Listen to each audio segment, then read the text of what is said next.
मुचकुंद इक्ष्वाकु नरेश मांधाता के पुत्र थे। उन्होंने असुरों से युद्ध कर देवताओं को विजयश्री दिलाई थी।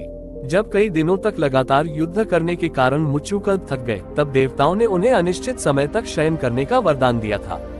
देवताओं ने ये भी कहा, यदि आपको जो भी नींद से जगाएगा वह आपकी आंखों से निकलने वाली ज्वाला से भस्म हो जाए। मुचकुंद के कारण ही काल्यवन का अंत हो सका था। कौन था काल्यवन? काल्यवन यवन देश में रहता था।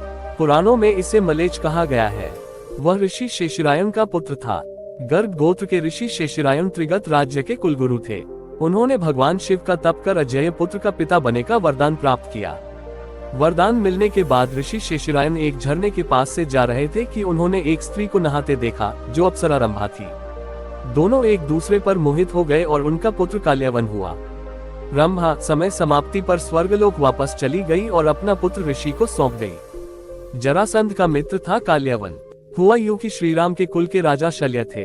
उन्होंने जरासंध को सलाह दी कि कृष्ण को हराने के लिए वह यवन देश के राजा काल्यवन से दोस्ती करे और काल्यवन को मथुरा पर आक्रमण करने के लिए प्रेरित करे। जरासंध ने राजा शल्य के कहने पर ऐसा ही किया। काल्यवन की शर्त थी कृष्ण और काल्यवन के बीच ही द्वंद्व युद्ध हो। दोनों में युद्ध हुआ, लेकिन कृष्ण जानते थे कि काल्यवन को शिव का वर प्राप्त है, इसलिए वह युद्ध भूमि से उस गुफा की ओर चल दिए जहां मुचकुंद वर्षों से सो रहे थे।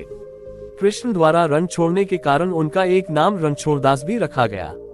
वहीं जब कृष्ण के पीछे काल्यवन भी जा रहा था, कृष्ण गुफा में पहुंचे और मुचकुंद के शरीर पर अपने वस्त्र डाल दिए।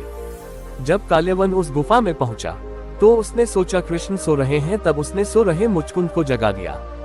मुचकुंद ने जैसे ही काल्यवन को देखा तो वह जलकर भस्म हो गया।